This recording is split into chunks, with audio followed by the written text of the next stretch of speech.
Itu misi nomor 1 Kementerian Agama, meningkatkan kualitas kesalehan umat beragama. Udah nggak cocok, misinya itu coret, buang. 2, memperkuat moderasi beragama dan kerukunan. Rukun dari mana? Yang bikin kisruh itu malah dari sono. Kita aja malah di kuyo-kuyo terus, ya toh, kenyataan. Sudah di kuyo-kuyo dari zaman bala, mawes terbukti. Ini nomor 2 itu udah terbukti, udah misinya nggak jalan. Nomor 2 itu udah nggak jalan. Jadi nggak berfungsi kan Kementerian Agama, 2 misi sudah nggak berfungsi nih. Nomor 3, meningkatkan layanan keagamaan yang adil. Ya, adil dari mana? Oh, nggak ada pembangunan gereja, nggak ada pembangunan apa tuh agama Hindu, Buddha, nggak ada. Cuman masjid, terek-terek mana, ya toh? Dan mewah-mewah, bukan iri, kita tuh nggak iri, cuman pemerintah itu kok yo matanya buta dari zaman Belanda sampai sekarang tuh buta, nggak cocok. Nomor 4 sudah gagal total, nggak cocok dah. 5 loh, ini sudah 5 visi misinya ini gagal total. Kementerian Agama sudah gagal total. Sekarang nomor 6, memantapkan tata kelola pemerintahan yang baik. Tata kelola yang bagaimana? Dikuasai banget sampai presiden takut sama MUI. Ya, tata kelola mana? Nggak bisa, ini udah gagal total semua. Jadi ya sudah, rumusnya Kementerian Agama itu bubarkan karena menyedot anggaran banyak sekali.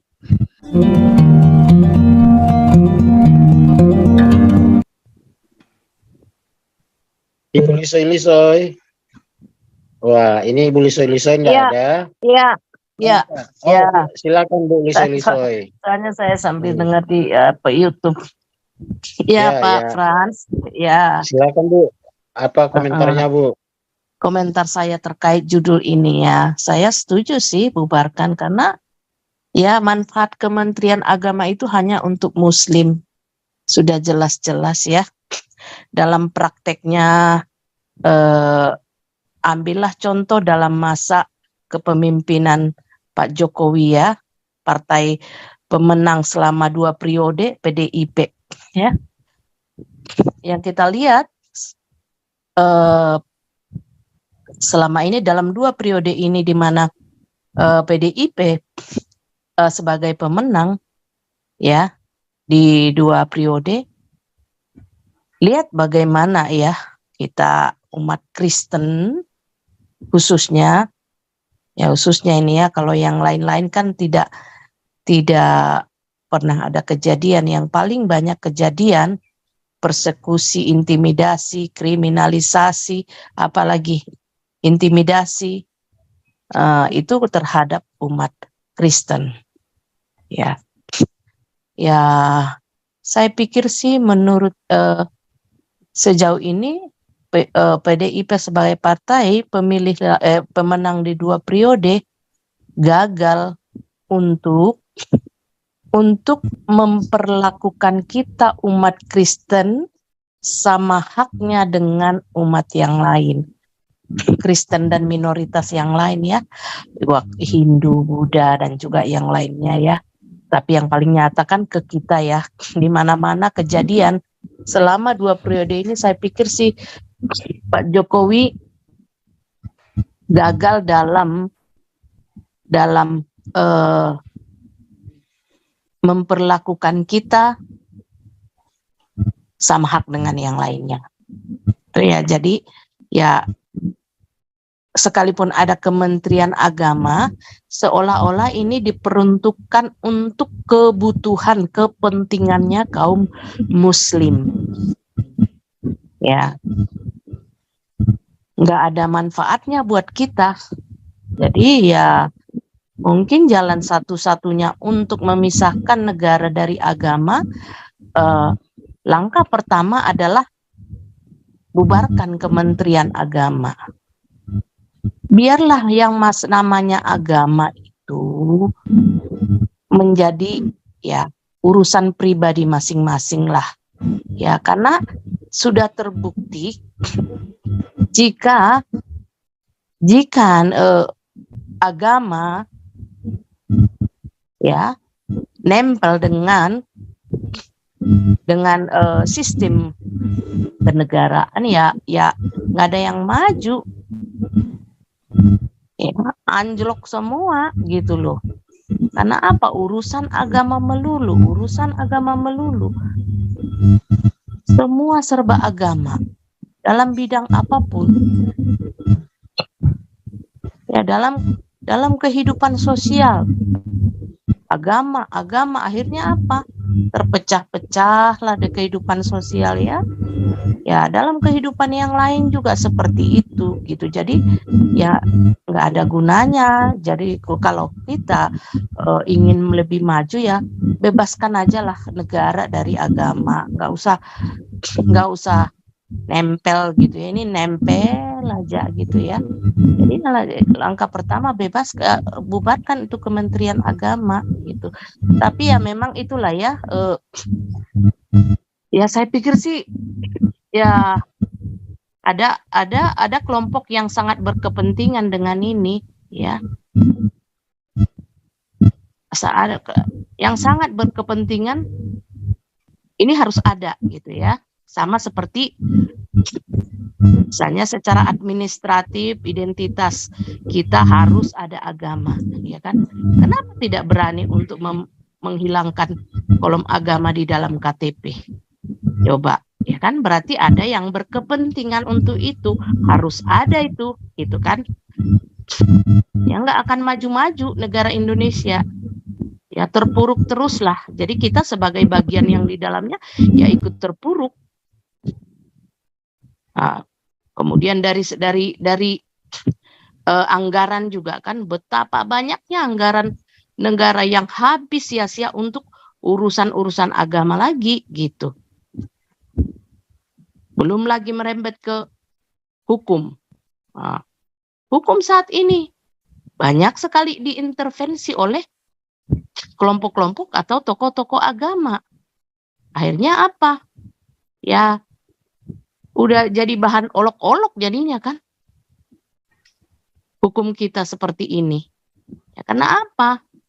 Ya yang nggak ngerti apa-apa, ya yang semestinya bagian agama atau tokoh agama sudah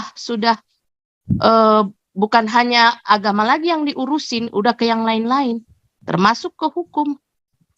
Udah ikut-ikutan jadi ahli hukum, ahli agama, tapi udah sekaligus ahli hukum, bahkan mungkin dia udah lebih ahli daripada ahli yang sesungguhnya, kan gitu ya.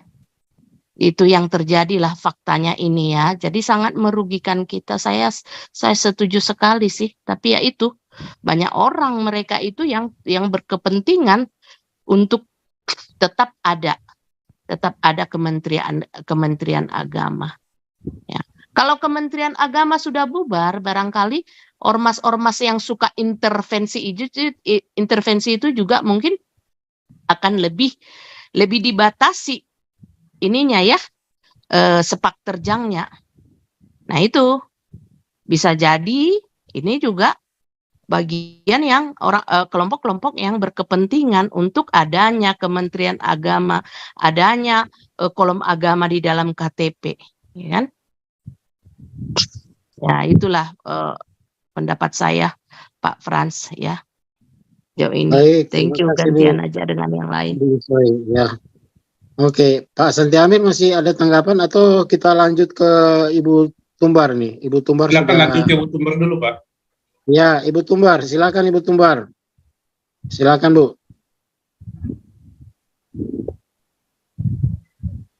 Ibu Tumbar. Hai, maaf. Salam semuanya, selamat malam. Salam. Tapi memang sudah tidak ada fungsinya Kementerian Agama dari zaman Babela sampai sekarang. Tidak ada fungsinya sama sekali. Sudah terbukti itu. Misinya aja ya, misi dari Kementerian Agama itu meningkatkan kualitas kesalehan umat beragama. Saleh dari mana? agama ya, mayoritas di sini Islam. Saleh dari mana? Kalau Dari kita Hongkong, mau, Bu. hah? Bu, Iya, Saleh dari Hongkong, Bu. iya. Suaranya, Ya Bu. makanya, Suaranya putus-putus, Bu. Suaranya, Bu. Mic-nya aduh, mungkin aduh, aduh. kayaknya harus diperbaiki. Kenapa ya? Iya, Saleh dari mana gitu loh? Karena apa? Orang kita mau mendirikan gereja aja di pingpong sana sini udah gitu tidak disetujui. Ya, itu satu ya. Itu Saleh dari mana? Terus ada bersilit-silit, selalu demo bersilit sampai pusing kepala. Mbok-mbok yang mau belanja pasar dulu sampai pusing ngurusin yang demo bersilit-silit, ngurusin mau pasar itu macet jalannya, bikin kisruh aja. Suka bikin kisruh udah, ya toh. Itu misi nomor 1 Kementerian Agama, meningkatkan kualitas kesalehan umat beragama. Udah nggak cocok. Misinya itu coret, buang. 2, memperkuat moderasi beragama dan kerukunan. Rukun dari mana? Yang bikin kisruh itu malah dari sono. Kita aja malah di kuyo-kuyo terus, ya toh, kenyataan. Sudah di kuyo-kuyo dari zaman bala, mawes terbukti. Ini nomor 2 itu udah terbukti, udah misinya nggak jalan. Nomor 2 itu udah nggak jalan. Jadi nggak berfungsi kan Kementerian Agama, 2 misi sudah nggak berfungsi nih. Nomor 3, meningkatkan layanan keagamaan yang adil. Ya, adil dari mana? Oh, nggak ada pembangunan gereja, nggak ada pembangunan apa tuh agama Hindu, Buddha, nggak ada. Cuman masjid, terek-terek mana, ya toh? Dan mewah-mewah, bukan iri, kita tuh nggak iri, cuman pemerintah itu kok yo matanya buta dari zaman Belanda sampai sekarang tuh buta, ya. Meningkatkan layanan keagamaan yang adil, mudah dan merata, ya. Misi nomor 3 udah bubar ini, udah 3 loh ini ya. Nomor 4, meningkatkan layanan pendidikan yang merata dan bermutu. Pendidikan dari mana? Cuman Islam toh. Yang pendidikan lain, mana ada bantuan-bantuan. Harusnya ya, kalau potong kue itu, potong kue bunder, terus dibagi ada 6 agama apa 7 sekarang. Ya udah bagi rata 7. Bagiannya ya segitu-segitu. Mau mayoritas kayak mau ini nggak urusan. Misalnya 1 juta lah, ya duit itu ya untuk pendidikan. 1 juta apa bagi 6 biar gampang, 60 juta aja lah biar dapat 10 juta. Udah itu anggarannya. Terus dupe yang lain tuh minoritas, cuma dikasih 100.000. Terus yang sisanya untuk yang sono. Udah nggak cocok. Nomor 4 sudah gagal total. Ya, nomor 5, meningkatkan produktivitas dan daya saing pendidikan. Sekarang daya saing pendidikan apa? Pondok-pondok pesantren itu belajar apa? Apa bisa dinikmati oleh bangsa ini? Mereka tuh dari kecil sudah diajari demo. Dari kecil sudah diajari membenci agama lain. Meningkatkan produktivitas apa ini? Udah nggak cocok dah. 5 loh, ini sudah 5 visi misinya ini gagal total. Kementerian Agama sudah gagal total. Sekarang nomor 6, memantapkan tata kelola pemerintahan yang baik. Tata kelola yang bagaimana? Dikuasai banget sampai presiden takut sama MUI. Ya, tata kelola mana? Nggak bisa ini, udah gagal total semua. Jadi ya sudah, rumusnya Kementerian Agama itu bubarkan karena menyedot anggaran banyak sekali. Buktinya apa? Ibadah haji dapat anggaran, dapat bantuan dari pemerintah. Berapa banyak itu yang ke sono dibantu oleh anggaran dari pemerintah. Lah Mospro itu duit dari rakyat gasai dari rakyat kita tuh pajak bayar lah kok duit cuma untuk 1 tok. Piye loh pemerintah itu loh, mikirnya itu ahli ekonominya tuh gimana gitu loh. Waduh. Nah, itu terus pokoknya stop anggaran untuk haji. Stop anggaran untuk pembangunan masjid. sudah stop, sudah banyak banget soalnya. Yang diperlukan tuh pembangunan tempat ibadah lain, bukan masjid toh. Agama di Indonesia ada berapa tadi? Dan toh, ya udah itu dilakukan di mana tempat-tempat tempat beristirahat, misalnya pergi kemana, ya udah siapkanlah gereja, siapkan untuk ibadah Hindu, Buddha, siapkan. Walaupun minoritas ya sudah siapkan. Pemerintah itu ya harus adil, pemerintah gitu. Ya pondok-pondok pesantren juga, kementerian agama ini, pondok pesantren ya ngajarkan, udah diajari panah, belajar mana, belajar bikin bom, belajar, aduh, mbak udah itu loh yang dia anu tuh kok yo Panji Gumilang, saya jadi ingat Panji Gumilang lagi nih. Pondok-pondok pesantren yang kayak gitu loh, mbak tolonglah. Kementerian Agama tuh yang fair-fair aja, nggak usah delik-delik ke kebusukan pondok pesantren yang ada. Karena apa?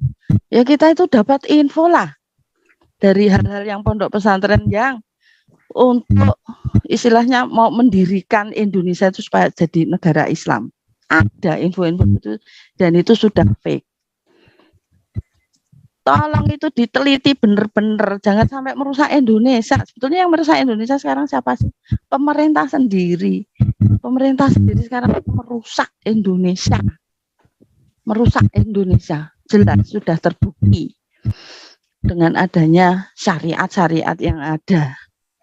Sudah terbukti. Jadi kalau mau ini udah bubarkan Kementerian Agama, di kolom KTP sudah tidak ada agama juga, karena itu nggak maju Indonesia. Mikir agama nggak maju, nggak akan maju Indonesia. Sudah nggak usah ada agama itu milik pribadi masing-masing, kita menyembah Tuhan masing-masing, nggak usah ribut keluar sini, wah Natal mbah ini gini, mau ini nggak boleh, mau itu nggak boleh. Kalau anu ya udah dilarang semua. Ibadah di luar, selain di tempat ibadah di masjid atau di gereja, di luar itu ya larang semua gitu loh, jangan pilih kasih. Kalau Islam ibadah di lapangan mana-mana boleh, sedangkan dari kita izin di ngel-ngel kayak gitu. Itu pemerintah itu gimana? Nggak ada ketegasan toh, gitu loh. Jadi udah bubarkan aja. Kolom agama itu bikin terkotak-kotak. Kolom agama bikin. Terima kasih. Ya. Oke Bu. Oke. Ini sangat ya. Jadi kesimpulannya dari Ibu Tumbar ini, dari ke-6 visinya Kemenak ini semuanya gagal total. Pak Santi Amir, ada mungkin yang mau disampaikan ya, Pak Santi Amir? Silakan Pak Santi Amir. Ya.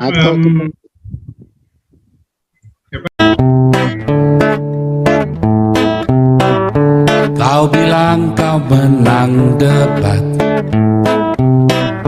lawan domba yang sesat.